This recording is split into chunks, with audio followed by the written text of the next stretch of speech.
Hi, this is Josh Marshall from TPM Media. It's Tuesday, October 28th, 2008, 7 days until the November election. The big attention getter this cycle is, of course, the presidential election, McCain versus Obama. But in addition to individual races around the country, the other big suspense on election night is going to be the results in the Senate, and particularly whether the Democrats are going to be able to get to a filibuster-proof 60-vote margin in the Senate. So today we're going to look at 12 Senate contests where they're either closely contested or where the Democrats look likely to pick up a GOP-held seat. First up is Alaska, where Anchorage Mayor Mark Begich is running against Senator Ted Stevens. Now, Alaska has not sent a Democrat to Capitol Hill since 1974. However, in this race, Begich was able to leap ahead after Stevens was indicted. Now, since Stevens' indictment, he's been able to pull up to close to the lead. The last 10 polls we have each show Begich in the lead, but the recent ones show it pretty close. But as you know, yesterday, Senator Stevens was convicted on all counts in his corruption trial, so it seems pretty likely his support is going to fall back, and most likely this race is going to go to Mark Begich, a Democratic pickup in Alaska. Next up, Colorado. Here you have former Representative Bob Schaefer running against current Representative Mark Udall. Schaefer's a Republican, Udall is a Democrat. They are both running to replace Wayne Allard, the Republican, who's retiring. This race looked like it was going to be close, but it just has not turned out that way. Udall has opened up a solid lead, as much as 10 points in some polls, and the Republican Senate Committee recently pulled out of this race, showing that they think it's unlikely that Schaefer can pull it out. So again, likely Democratic pickup in the state of Colorado. Next up is Georgia, where Democrat Jim Martin is challenging Republican incumbent Saxby Chambliss. Now, this is another race that shouldn't even be close, but the Democratic tide is putting Chambliss in danger. So far, the last 10 polls we've recorded, none of them has had Martin in the lead, but most of them now show him only a few points behind. And with Chambliss clearly under 50%, he's in trouble. One other fact about this race, under Georgia law, if Chambliss doesn't get over 50%, he has to face Martin again in a runoff in December. So this is likely Republican hold, but very close. Now to Kentucky, where Democratic businessman Bruce Lunsford is challenging the GOP leader in the Senate, Mitch McConnell. Now again, another race that shouldn't even be close, but the Democratic tide has put McConnell in danger. This race is actually similar to Georgia. McConnell is ahead in all the polls, but only by a few points in most of them. He's under 50%, so he's in danger. Again, likely Republican hold, but very close, and the Democrats could win this race if Obama has coattails to bring him across in states like Kentucky. Next, Louisiana, Senator Mary Landrieu being challenged by John Kennedy. Now, Republicans got Kennedy to switch from being a Democrat to a Republican to challenge Landrieu. It seemed like this was going to be a very tight race. Landrieu's two earlier races were both very close, but it just hasn't panned out.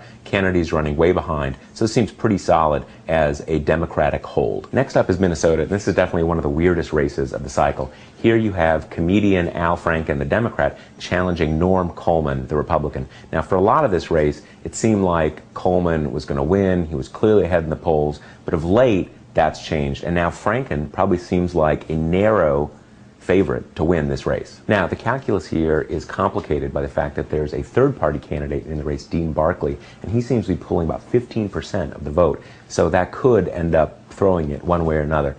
Again, very close. Coleman has been hurt by the Democratic tide, a few personal scandals that have come up. This is a very narrow advantage for Franken, so this is going to be one of those races that the Democrats need to pick up if they're going to get to 60. Very slight advantage for Franken to pick this seat up for the Democrats. Next up, Mississippi. This is where Roger Wicker, who's the incumbent senator who was appointed to replace Trent Lott after he resigned, is being challenged by Ronnie Musgrove, former Democratic governor of the state. Again, very similar to the races in Georgia and Kentucky. Wicker should be running away with this, but it's close. He's ahead in most of the polls, perhaps even in all the recent polls, but it's very close, and he is under 50%. So this is another one of those races that the Republicans are still narrowly favored in, but the Democrats could pull it off, and if they can win a couple of these, they could get to 60. Next up, New Hampshire. This is where incumbent Senator John Sununu is being challenged by former New Hampshire Governor Jeanne Shaheen. It was supposed to be a close race, but just hasn't turned out that way. Sununu is running way behind in all the polls, very likely Democratic pickup in New Hampshire. Next, New Mexico. Here, Senator Pete Domenici is retiring, longtime Republican senator, and Representatives Tom Udall, the Democrat, and Steve Pearce, the Republican, are running to replace him in the Senate. Seemed like it was going to be a close race. Hasn't turned out to be. Udall almost certainly will win this race. That's a pickup for the Democrats in New Mexico. Next up, North Carolina. That's where Senator Elizabeth Dole, one-term senator, is being challenged by Democrat Kay Hagan. Now, this is another case where it's just a really bad year for Elizabeth Dole to be running for re-election. Her own track record in the Senate has been kind of lackluster. She's being hurt by the Democratic tide, also the economic downturn. The last 10 polls we have each have Hagan, the challenger, up ahead of Dole. Not by much, but again, when the challenger's running ahead in a case like this, it does not look good for the incumbent. Certainly not a slam dunk, but more than likely a Democratic pickup in North Carolina. Next, Oregon. Here we have incumbent Senator Gordon Smith being challenged by the Democrat Jeff Merkley. This has been very tight for most of the campaign.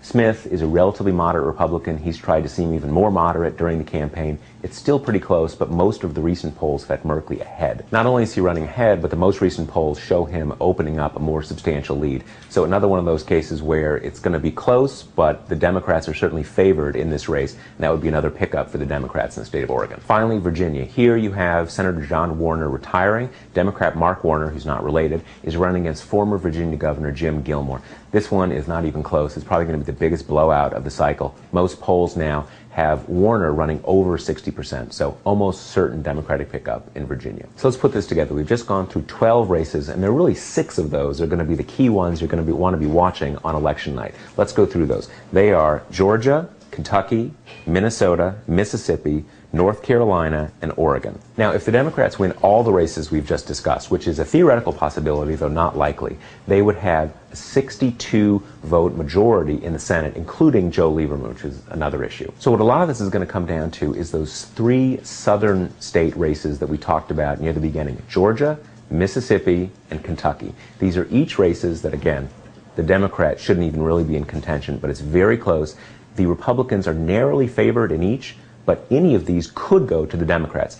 What has to happen is the Democrats have to win one of those 3 to even make it possible. If they win one of those 3 and Al Franken pulls it out in Minnesota, at that point, if those 2 possibilities come through, at that point it's probably more than likely the Democrats will get that 60-vote margin. Now, as always, if you want to review the polls yourself, you can go to talkingpointsmemo.com, scroll down to our interactive poll tracker map, where you can see the latest polls, not only of the presidential race, but in all of these states in the Senate. I'm Josh Marshall from TPM Media, and we'll talk to you tomorrow.